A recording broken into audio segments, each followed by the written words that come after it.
Kembali di Rumpi Asik bersama saya, Sari Winarno.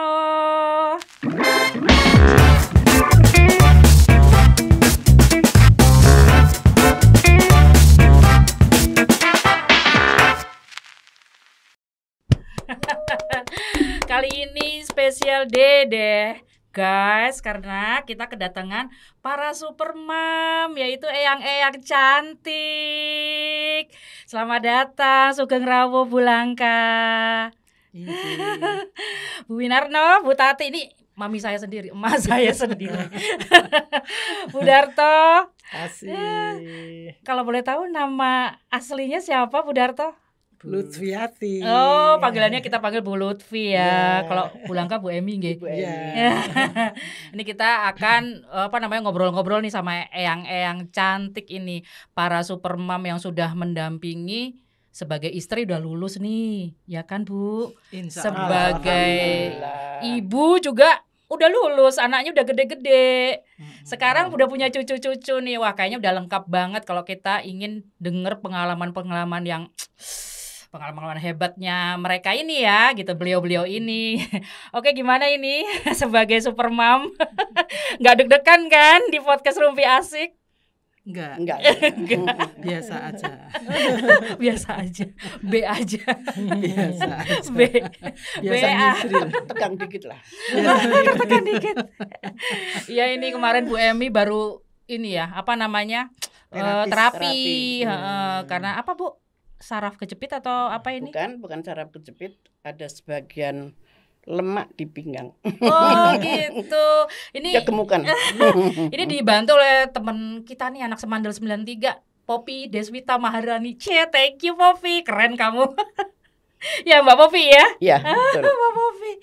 Oke, sekarang kita mau ngobrol-ngobrol gimana nih, dulu bisa share nggak pengalaman saat mengasuh anak? Terus tapi kita juga ikut suami mutasi nih.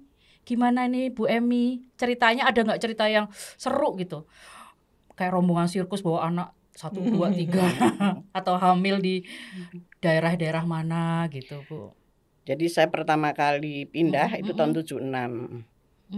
Itu belum kesulitan ya, karena anak masih 1, dalam keadaan hamil, masuk ke Mataram 76. Oh iya. Ya. Tapi dengan berjalannya waktu kan kita sering berpindah-pindah ya, 2 tahun, 3 tahun, 4 tahun gitu. Nah, setelah anak-anak sekolah memang kita agak kesulitan. Betul.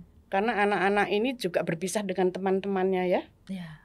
Nah, kita harus memberikan pengertian sama anak-anak itu. Tapi dengan berjalan anak-anak bertambah dewasa, lama-lama anak terbiasa dengan kerja bapaknya yang berpindah-pindah. Dan anak-anak ini lebih gampang beradaptasi dengan lingkungan daripada orang tuanya.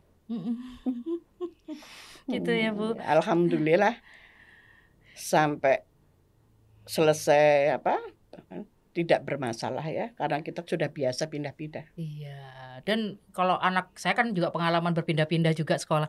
Terus biasanya kalau anak-anak yang suka berpindah-pindah dan adaptasi itu ini lebih ceria, lebih gampang gitu merasuknya. Anak-anak lebih gampang memang, ya. Gimana Bu pengalamannya di Mataram tahun 70-an itu?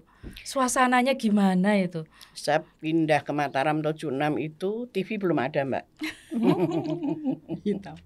Makanya saya bawa anak usia 9 bulan. Terus mau punya adik tuh karena ada TV, ada hiburan. Ada adik lagi ya. Jadi anak kedua lahir itu, anak pertama baru umur 17 bulan. Itu luar biasa ya Bu, misalnya pindah dari ibu kota Jakarta terus pindah ke daerah seperti Mataram, itu kan kayak campur aduk ya, dari yang hingar-bingar mungkin rame, apa-apa ada, tiba-tiba di daerah yang kita tuh harus lebih nyari sesuatu tuh kayak lebih usahanya lebih kenceng gitu loh. Betul. Jadi waktu saya pindah ke Mataram itu sebetulnya saya masih kerja di Jakarta. Begitu karena tidak ada cabangnya di Mataram, saya terpaksa keluar. Ini memang membuat stres juga ya. Badannya sampai turun berapa kilo gitu. Tapi karena sudah biasa, sudah Lama-lama kita juga menyesuaikan ya. Iya. Itulah perjuangan seorang ibu ya. Betul. Dampingi suami pindah kemana-mana gitu. Ini kalau Mama gimana? Sebenarnya saya sudah tahu sih ceritanya Mamaku, cuman ini pura-puranya karena ini podcast dan saya hostnya, narasumbernya ibu saya sendiri, tetap wajib bertanya dong ya. Gimana Ma? Di tahun berapa itu yang ditanyakan? Iya, terserah mau yang awal juga awal-awal gitu. Oke, tahun 76. Sama-sama kita dimutasi nggih Bu nggih. Kalau Bulangka itu di Mataram, saya di Surabaya. Surabaya kala itu tuh belum seramai sekarang di daerah Wonocolo itu Mbak. Itu masih tanaman kangkung. Kolam-kolam itu masih penuh gitu, lingkungannya itu. Banyak kodok. Wah, bener. Itu masa kecil anak-anak saya dan saya sendiri itu bawa anak dari Jogja. Anak saya Sari itu nomor 1 baru umur 2 tahun, Anton umur 4 bulan. Naik kereta api Mbak, wah seru banget gitu loh. Jadi naik kereta api, alhamdulillah orang tua saya juga masih hidup. Jadi mbahnya itu gendong saya itu, dijemput sama Pak Win di stasiun. Berurai mata. Wah ternyata aku udah punya anak 2 katanya gitu. Alhamdulillah. Kok tak tadi mimpi. Ya, kok jadi terharu mengingat masa lalu. Ya karena perjuangannya itu ya, suatu hal yang manis, kenangan yang manis, jadi terharu saat apalagi ini kan pasangan sudah tidak ada, jadi keinget yang dulu. Monggo ini Bu Lutfi cerita yang mungkin sangat menarik itu yang bisa nanti kan yang penontonnya ini anak-anak muda lebih banyak ya, Rumpi Asik ini jadi sebagai cerminan, ini ada Supermam nih, ibu-ibu super. Ya kalau pengalaman saya sih istilahnya ya gimana ya Mbak ya. Jadi saya itu masuk di Bank Indonesia tuh di Malang. Artinya saya bertemu suami, kemudian kami di Malang tuh cukup lama. Anak 3-3-nya lahir di Malang. Karyawati ya Mbak. Baru tahun 80 kami pindah ke Balikpapan. Itu saya dengan anak 3. Jadi anak yang pertama kelas 5, anak yang nomor 2 kelas 3, anak yang nomor 3 kelas 1. Jadi sepertinya ya pindah kami mungkin tidak seperti ibu-ibu yang lebih awal gitu ya. Jadi sudah fasilitas sudah ada semua. Jadi nggak terlalu repot gitulah waktu pindah. Dan alhamdulillah anak-anak juga bisa menyesuaikan diri. Hanya yang sulit sebetulnya waktu itu kalau di tempat yang baru, di tempat pindah itu kita nyari sekolah untuk anak-anak itu agak sulit. Seperti sekolah yang kita inginkan. Jadi ya akhirnya kita dapat aja sekolah yang ada aja lah gitu. Walaupun sebetulnya dicarikan sama kantor ya Bu ya waktu itu untuk anak sekolah. Tapi kan tetap sebetulnya kita kan ingin tempat-tempat sekolah yang seperti kami inginkan lah ya. Yang bagus. Tapi saya kebetulan tidak ada terlalu ini sih ya kalau untuk sekolah itu anak-anak. Jadi yang penting saya itu dekat karena ada pengalaman sebetulnya kenapa saya memilih sekolah yang dekat, tidak sekolah yang favorit. Waktu di Malang itu sempat saya merasakan kehilangan anak. Jadi waktu itu begini Bu ceritanya, kan di Malang itu ada yang terkenal itu sekolah SD itu jadi anak saya jadi sekolahnya agak jauh dari rumah gitu. Karena sekolah favorit bukan SD, TK. Jadi waktu itu anak saya sekolahkan di TK yang favorit gitu ya. Jadi terus anak saya ini di rumah itu, di depan rumah saya dia punya teman main gitu. Tapi di sekolah yang lain. Nah rupanya saya kerja waktu itu. Jadi rupanya saya pulang, loh anak saya belum pulang. Ikut antar jemput gitu. Kok belum pulang gitu. Sampai sore, akhirnya sampai malam Bu, hampir saya lapor polisi waktu itu. Anak saya kemana? Antar jemputnya saya tanya, sudah Bu, tadi sudah ada yang ini. Aduh, akhirnya ternyata dibawa sama itu tetangga saya itu, teman saya itu dia diajak, dia nggak dibilang ini, habis itu saya udah nggak, nanti punya anak nggak akan saya sekolahkan jauh-jauh, sekolah yang deket-deket rumah saja gitu ceritanya. Yang gampang mantaunya. Gitu. Terus jadi di waktu itu saya pertama kali pindah dari Malang ke Balikpapan ya. Balikpapan itu ya, alhamdulillah di sana adalah di dekat komplek itu SD gitu ya, yang dekat rumah komplek gitu. SD 10 waktu itu di Sepinggan sana, jadi anak-anak sekolah di sana. Alhamdulillah malah anak-anak tuh jadi pintar di sana. Rezekinya saya, jadi enggak yang lainnya pada sekolah di Pertamina, di ini di itu. Wah, saya enggak, udah di SD 10 aja gitu. Terus ini ya alhamdulillah gitu aja pengalaman saya. Jadi ya sambil dibimbing sendiri gitu. Karena memang waktu dulu saya bekerja seperti Ibu Emi, akhirnya pindah nggak bekerja karena nggak ada cabangnya yang di Balikpapan. Jadi akhirnya full ngurus anak gitu. Iya, nah itulah pengorbanan ya. Pengorbanan seorang ibu itu.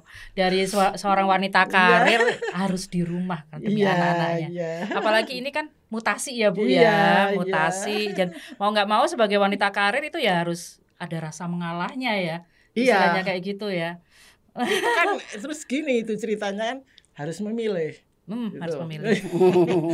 Milih apa ini namanya keluarga atau milih karir. Nah, itu kan jadi pilihan yang sangat berat ya. Ya tapi ya alhamdulillah lah ya, karir walaupun tidak di di tempat yang formal gitu ya, masih bisa lah dilakukan sedikit-sedikit gitu. Jadi supaya nggak terlalu BT gitu ya katanya. Seperti Bulangka. Bulangka mungkin beda ya sama saya. Bulangka ini kan mungkin ibunya itu lebih halus, lebih kalem, mungkin nggak seperti saya. Gitu ya. agak sedikit beda. Bulangka tuh jawani sekali gitu ya. Juga kan, yang itu kan Kak. Ya kan Bulangka tuh jawani sekali. Oke ya sudah gitu, menjalani apa yang sudah. Gitu ya. Saya kan orang Jawa Timur, jadi agak lumayan lah. Dinamis gitu loh ya. Dinamis. Iya. Jadi dibawa kemana-mana ini ya Bu, kita harus fleksibel sebagai istri, sebagai ibu. Dengan anak ya mungkin lahirnya juga di mana-mana. Di mana-mana nggak satu tempat. Kalau saya satu tempat kebetulan. Oh iya, di Malang. Iya, di Malang. Kalau Bulangka putra-putrinya di Jogja 1, Surabaya 1, terus Jogja lagi 1. Oh, Jogja. Mama juga 2 tempat. Pulang ke tempat ibu. Kalau saya di Jogja 2, di Bali 2. Kalau di Bali itu belum seramai sekarang. Hiburannya ya itu mau Mbak. Berduaan. Jadi hamil melulu, melahirkan melulu ya. Namanya rumah sakit juga ya masih poliklinik dan sebagainya. Gitu. Saya waktu hamil kedua di Mataram itu belum ada dokter kandungan. Jadi dokter, sama ditangani dokter, kalau periksa ditangani dokter siapa Bu? Dokter umum. Namanya dokter Gerdek. Itu semua yang orang melahirkan makanya melahirkan yang kedua saya itu juga pulang lagi ke Jogja. Lebih amannya begitu. Kita nyamannya sebagai ini ya, wanita itu melahirkan di tempat yang benar-benar kita ngerasa ada orang tua lah, ada orang tua, ada saudara-saudara. Jadi biarpun saudara nggak ngapa-ngapain, kita kalau dekat kan enak, nyaman gitu. Saya juga anak 4 nyebar kok Bu. Sebagai generasi seterusnya ini, karena ada yang di Jakarta juga, ada yang di Jogja, ada yang di Surabaya itu yang paling kecil. Jadi ya kadang ngikutin pindah juga. Jadi ini kayak genetik menurun. Mungkin bisa dibagikan ada pengalaman yang paling berkesan sekali Bulangka, misalnya anak sakit, suami nggak ada atau gimana itu? Pernah itu Mbak, waktu saya di cabang Malang. Anak yang 2 sudah ditinggal di Jakarta. Yang saya bawa 1 SMP ya, yang paling kecil ya. Jadi di Jakarta dikabari, untung satu punya pembantu yang sudah seperti saudara, nunggu di Jakarta. Jadi yang 2 nggak saya bawa, 1 saya bawa. Yang Jakarta sakit panas sekali, manggil ibu itu. Terus pembantu saya telepon loh, Bu, Mbak Ima sakit panas Bu. Sudah bapaknya nyiapin tiket pagi-pagi mau berangkat, yang di Malang panas. Kalau di Malang panas kan bapaknya kerja, nggak ada yang nunggu. akhirnya hangus lah tiket itu ya. Terus yang saya udah dikasih tahu dulu, nanti kalau adik sudah sembuh saya ke Jakarta gitu. Jadi setiap bulan saya memang ke Jakarta. Karena waktu itu anak-anak masih tanggung, takut pergaulan juga nanti pengaruh di luar kurang bagus ya. Jadi kalau misalkan terjadi apa-apa, jangan sampai sudah terlanjur. Jadi kita setiap bulan itu setelah gajian, terus kita pertemuan Dharma Wanita, bapaknya bilang, Bu besok berangkat ya Bu ke Jakarta. Nengok yang 2 itu. Gitu. Jadi duit itu habis di jalan Mbak. Tidak punya tabungan ya. Habis di jalan untuk nengok setiap bulan. Karena saya lihat pergaulan di luar ya, lain zaman bapaknya dulu waktu masih kos ya, setahun ditengok pun masih aman, baik-baik aja ya. Kalau zamannya anak-anak kan sudah lain. Apalagi zaman cucu lagi nih, lain lagi. Ikut pikiran juga itu ya pulang kan cucu. Iya, jadi sebagai seorang ibu itu nggak selesai-selesai ya. Betul. Kadang-kadang saya kan dikelui anak saya juga yang kecil punya anak SMP. Anak-anak sekarang itu kan ada yang cepet dewasanya, ada yang enggak, ya toh. Nah, cucu saya yang SMP itu sudah mengerti, senang sama lain jenis. SMP ya? Iya. Padahal ibunya psikolog ya, sudah nggak bisa nasihati ya. Akhirnya ngomong sama saya pura-pura saya. Dulu Eyang itu waktu SMP juga pernah loh pacaran. Seneng sama yang lawan jenis. Eyang itu juga sama Eyang Buyut dilarang keras. Waktu itu Eyang tuh mau berontak juga, saya bilang gitu. Eyang tuh ibu ini kok gini nggak boleh, bapak ini gini nggak boleh. Ya kayak adik juga, saya bilang gitu ya. Tapi setelah berjalannya waktu, kok Eyang tuh betul juga ya, maksudnya Eyang Buyut itu melarang saya gini-gini. Dia mantuk-mantuk cucu saya itu tuh. Berarti dia tadinya kan selalu tidak percaya sama ibunya, kok ini dilarang, gini dilarang. Saya cerita itu, jadi saya deketin. Saya ajak omong-omong. Saya umpamakan itu. Eyang tuh dulu juga pernah SMP itu senang sama lawan jenis. Jadi orang itu kan macam-macam ya Mbak ya. Ada yang SMA baru. Ini SMP. Jadi terpaksalah Eyangnya untuk untuk masuk ya ke dunia remaja. Ini anak-anak bau kencur ini istilahnya ya Bu ya. Ibunya psikolog, dia nggak percaya. Mah, aku cariin psikolog lain mah. Itu. Dicariin. Tapi temennya ibunya. Terus dia bilang, "Oh, bener juga ya. Tadi temannya mama kok bilangnya kayak mama katanya." Saya juga ikut nambah-nambahin. Cucu juga kan jadi kita ya, kalau udah mulai besar juga. Kan cucu saya paling besar sudah mau selesai sarjana. Iya. 7 cucu saya. Cucu, Suka ya Mbak. Memang seperti itu ya, namanya anak itu ke ibu itu ada rasa, walaupun ibunya tuh istilahnya S1, S2, S3, profesor pun pasti si anak tuh ada rasa, mama tahu apa sih? Lebih percaya sama orang lain, ustazahnya kayak gitu di sekolah. Saya juga begitu. Anak-anak saya, walaupun saya ini bawel di mana-mana ya, maksudnya konsultan di sini, ini juga punya acara podcast di sini, tapi anak-anak saya kadang-kadang, mama, masa sih? Kayak gitu. Tapi nanti kalau sama eyangnya lebih kena, atau enggak sama gurunya, ustazahnya gitu, lebih kena Bu. Gitu. Emang cucu-cucu ini sekarang sudah lain ya, yang remaja-remaja ini lain juga dengan anak saya ya, sudah lain sekali. Kita yang tua ini harus menyesuaikan gitu loh, menyesuaikan dengan anak-anak itu. Harus tahu kapan ini bisa masuknya, masih tahu anak-anak. Generasinya udah beda Bu, milenial tuh sudah internet, HP itu yang membuat mereka informasi dari HP itu kadang-kadang ditelan. Seperti itu. Jadi misalnya untuk sholat saja ya, untuk cucu ya, untuk cucu. Itu nggak boleh misalnya gini, sekarang sholat ayo, dia berontak. Tapi kalau saya bilang gini, kamu kepengen nggak masuk surga? Dia ngomongin pelan-pelan gitu dong. Oh ya kepengen ya sana kalau gitu dong, sholat baru jalan, dia keliti jalan. Itu memang lain ya, anak sekarang itu tidak langsung ditegur, kalau langsung ditegur mencelat dia. Dia harus pelan. Lain cucu lain anak. Kalau dulu anak masih nurut, ya sebelum cucu sudah lain anak caranya. Itu ya. Belahan jiwa. Tapi kalau cucu itu belahan sukma, beda lagi. Oh begitu ceritanya. Iya, makanya kadang-kadang suka ngiri ya anak saya. Mama itu loh, sama Iya. cucunya gini. Kalau aku dulu dipukul, dicubit. Iya. Aku tuh rasanya kalau mau nyubit cucuku mah itu, aduh kok eman-eman ya. Itu gitu. Tapi dulu waktu anak enteng loh. Protesnya sekarang.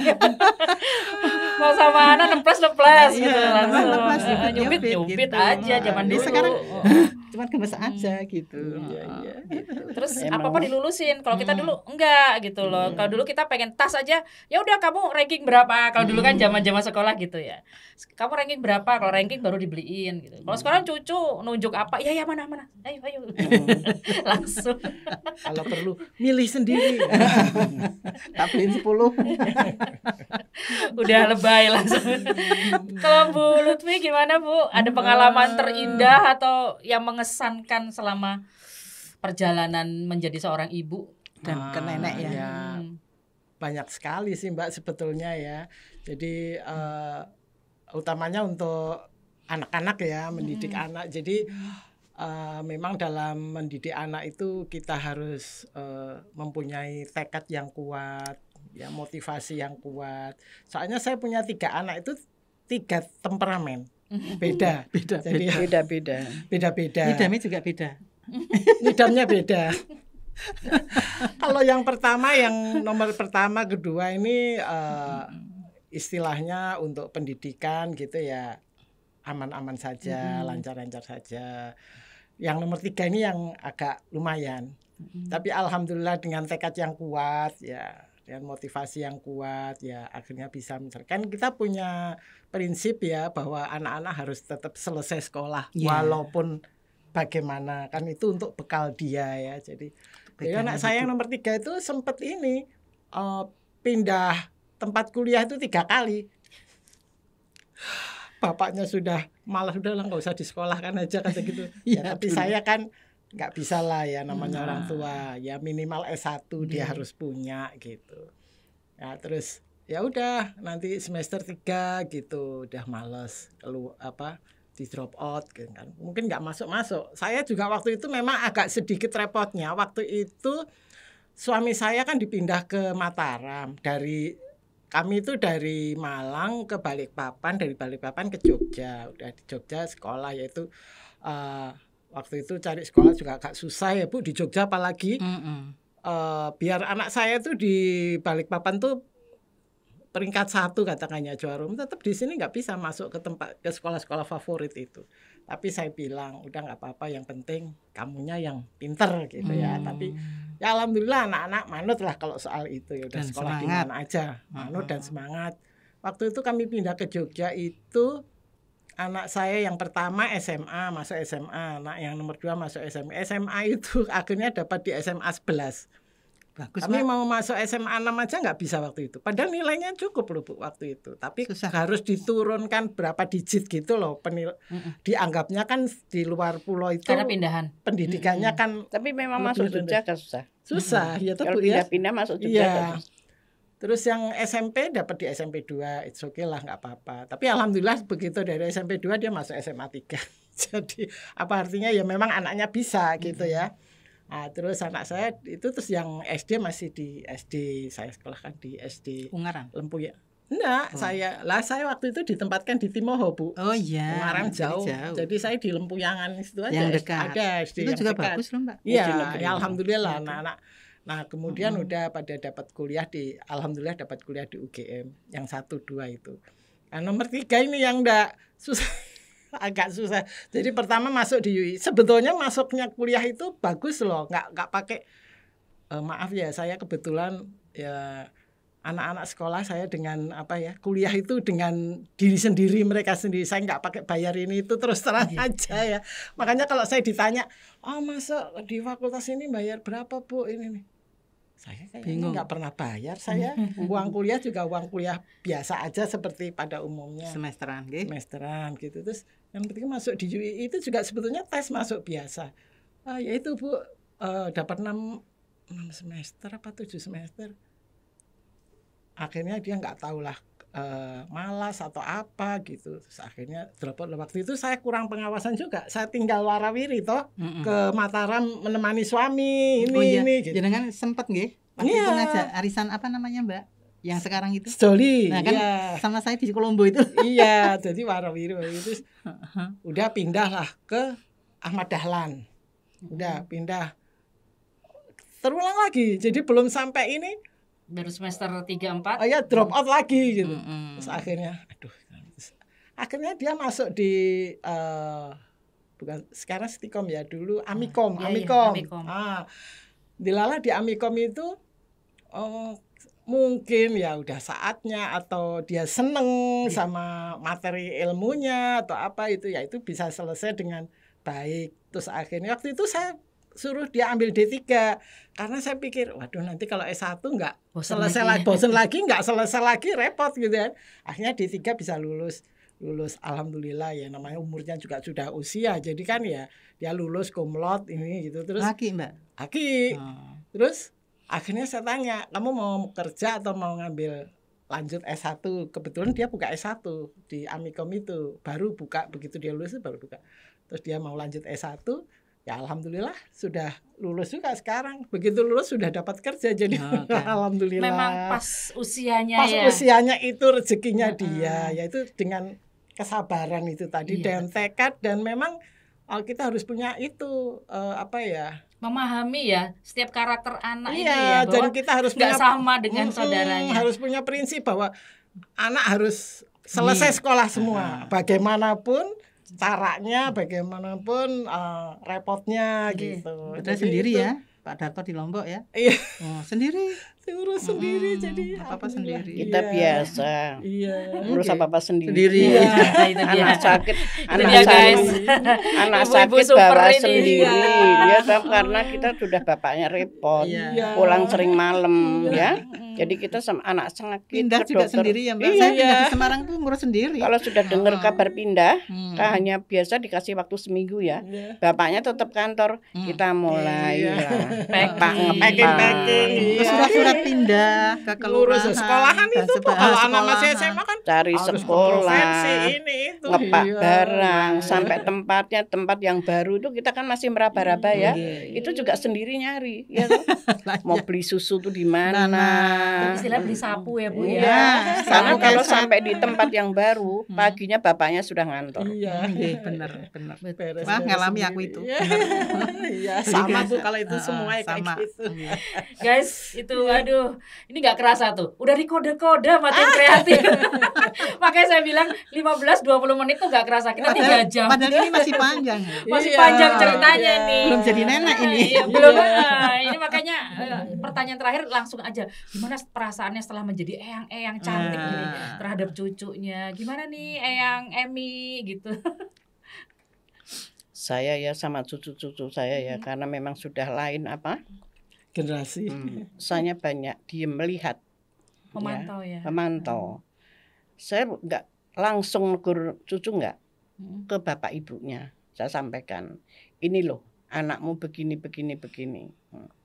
Kenapa nggak ibu tegur? Enggak, karena anak sekarang kalau tidak senang bilang, aku nggak senang sama yang sakit, artinya lebih baik saya tidak mendengar itu. Jadi mesti sampaikan ke anak saya. Oke, ini sekarang karena waktunya sudah 30 menit katanya tim kreatif ini tadi. Jadi kita langsung aja nih pertanyaan pamungkas ya. Ini gimana setelah menjadi seorang ibu perjalanan terus sekarang menjadi seorang eyang cantik ini. Gimana Bu Emi ceritanya? Alhamdulillah ya, saya sangat bersyukur. Karena sekarang sudah jadi eyang, anak-anak sudah bisa mandiri, tidak ngerepotkan orang tuanya. Saya sangat bersyukur sekali. Iya. Sekarang tinggal nyawang sama mendoakan. Gitu ya. Terus menghadapi anak dengan cucu beda nggak Bu Emi? Oh beda. Ya? Beda. Zamannya juga sudah beda. Kalau anak-anak itu dulu apa-apa dibilangin sendiko dawuh, Anak sekarang Ini anak sekarang enggak. Ada jawabnya. Ada jawabnya. emang kenapa? Ada alasannya. Kalau ditanya emang kenapa? Tapi rasanya beda ya menghadapi anak dengan menghadapi cucu Oh, ya. beda. Lebih ngeresep gitu ya cucu Kasih rasanya. sayangnya juga beda. Gimana Mama? Dilanjut deh. Kalau saya sih ya, alhamdulillah semua orang itu kalau ketemu saya nggak percaya saya sudah punya cucu. Cucu saya 8 lagi. Terus saya bilang, lu Kak, saya kira selalu membawa cucu saya yang barep ke pasar, kemana, yang tukang daging itu bilang, Bu, ini putranya. Loh, kok putra? Putranya putraku. Oh cucu, iya, kok sudah gede, dikasih makan. Alhamdulillah, mungkin ya karunia Allah saya dikasih awet seperti seorang ibu. Padahal saya udah yang tapi kalau dibuka jilbab saya rambut saya putih itu sampai pangling sama saya sekarang. Mana Eyangti katanya. Padahal di depannya. Ini Eyangti. Alhamdulillah saya diparingi barokallah semuanya, anak-anak saya sudah mentas semuanya, sudah punya anak. Yang nomor 3 itu katanya belum dikarunia putra. Sampai sekarang dia menikah sudah 5-6 tahun. Mau bayi tabung, istrinya takut. Akhirnya gagal, nggak jadi. Jadi Mbak Sari itu dapat 4, yang Mas Anton dapat 1, yang nomor 3 belum, yang bungsu justru dapat 3. Alhamdulillah. Jadi alhamdulillah. Rezeki masing-masing. Rezeki masing-masing. Pokoknya yang penting sehat semuanya, dalam kondisi apapun, semua saya terima dengan ikhlas lillahi ta'ala. Amin. Dan setelah itu sekarang pangkat saya sudah menjadi jande. Wah, promosi kalau ini namanya disiarkan secara nasional ini masalahnya. Ditinggal bapak sudah 2 tahun yang lalu. Jadi alhamdulillah saya bisa didampingi anak saya. Bersepuluh saya berkeluarga di Kayen. Jadi saya benar-benar bersyukur Allah tuh sudah sudah merencanakan semuanya itu. Kamu nggak akan sendiri, kamu akan gini. Tapi aku nggak minta yang begitu, maksudnya kumpul tapi utuh gitu loh, gitu Mbak. Iya deh. Ya itulah hidup ya. Begitulah. Harus Orang punya dijalani. cerita sendiri-sendiri Iya. ya Bu. Saya tinggal sendiri, anak 3 juga di Jakarta semuanya. Tapi di sini saya punya anak angkat, Mbak. Anak Allah angkat sudah punya saya cerita lain. itu ada 6.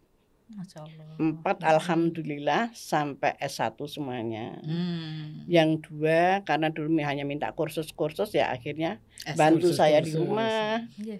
ngurusin rumah, nyupirin saya kalau pergi kemana, karena memang tidak mau sekolah dulu kursus. Ya. Mas Pri itu. Yang 4 alhamdulillah sampai S1 semua. Jadi di samping cucu sendiri ada 7, masih ada lagi 6 cucu saya yang angkat dari anak Masya angkat. Allah, tabarakallah.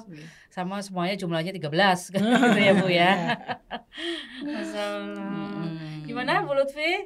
Ya alhamdulillah saya juga alhamdulillah bisa mendapatkan predikat Eyang ya.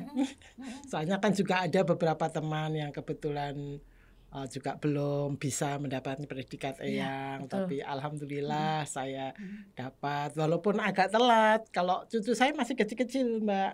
Jadi yang cucu saya yang tertua itu masih umur 7. Besok November ini tanggal 1 November ini umur 7. Yang nomor 2 cucu kedua umur 2,5 tahun. Cucu ketiga baru lahir, baru satu bulan setengah lah ya, baru waktu arisan dari SSI. anak yang nomor 3 itu. Jadi ya kebetulan anak saya yang nomor 1 itu sudah menikah tapi belum dikaruniai omongan. Udah 16 tahun menikahnya malahan. Yang di BI itu ya Mbak. Ya yang anak pertama yang ya sudah bayi tabung tapi belum berhasil. Terus ya sudah usahalah macam-macam tapi belum dapat titipan dari Allah ya, disyukurin aja belum waktunya. Ya itu jadi alhamdulillah saya juga ngomong anak 3 bisa selesai sekolah semua, sudah menikah semua, sudah bekerja semua. Ya kalau rezeki kan masing-masing, ada yang rezekinya banyak, rezekinya sedang, rezekinya pas-pasan gitu. Tapi ya insya Allah yang penting seperti Ibu Langka tadi, anak-anak sudah tidak merepotkan gitu. Itu setuju 3 yaitu, tapi masih kecil-kecil. Jadi ya kasih sayangnya masih belum pengalaman seperti Bu Langka, jadi masih kecil. Kalau cuman anak kecil-kecil itu kan kalau minta apa mainan apa-apa ini kan ya nggak seperti anak dulu bisa di ini nanti tuh nggak mau terus aja ngomong ditagih terus. Iya. Jadi guru TK. Jadi iya, jadi apa ya seperti itulah. Kalau saya untuk cucu masih belum banyak pengalaman seperti Ibu Emi sama Ibu Tati. Jadi ya masih belajar sampai guru sama beliau. Aku belajar lagi. Melahirkan lagi. Iya. Ada ya, jadi cerita itu Mbak artinya anaknya Sari sing nomor 4 kan setelah jadi eyang dan mendidik anak ya alhamdulillah lah, saya masih bersyukur. Kadang-kadang gini, pernah satu saat saya itu berpikir, aduh kalau lihat yang teman sebaya saya, aduh enak ya anaknya udah pada SMA. Enggak juga, Mbak. Cucunya bukan maksudnya anak cucunya. Kita masih kecil-kecil gitu. Suatu ya nggak tahu ya, Allah itu mungkin membuka. Pas kami duduk gitu ada tamu, temen sebetulnya waktu itu. Malahan dia belum, jadi udah anaknya 3 juga, yang 1 udah menikah, yang 2 belum menikah. Anaknya belum punya anak, jadi dia belum punya cucu gitu loh. Terus saya alhamdulillah bersyukur saya diparingi masih ada cucu, artinya bisa merasakan jadi eyang gitu. Ya gitu Mbak. Ya dinamika. Iya. Karena memang punya cucu remaja juga ada permasalahan iya, banyak. makanya itu, makanya belajar mendengar ceritanya Ibu Emi tadi. Oh iya kali ya. Pikiran juga Mbak. Iya, kayak pulang malam kuliah kok belum pulang-pulang ya. Nggak bisa tidur juga eyangnya ini. Terus akhirnya kan ada HP, tak telepon, nggak nyauti, aku tadi lagi di jalan, jadi nggak berhenti. Ya udah, terus tanya udah makan belum? Sudah. Aku tadi jajan ayam geprek. Oke, padahal aku masak di rumah. Bu, kalau itu sih biasa, kita mesti masak. Tapi kadang-kadang makanan kita itu makan apa tidak? Ya mereka seleranya beda rupanya. Anak sekarang kan makanan-makanan yang dia senengin. Ada preksu, ada meksiu. Ya, dulu Bu Langka juga pernah cerita sama saya, udah masak di rumah, taunya cucunya datang pesan pizza. Ya.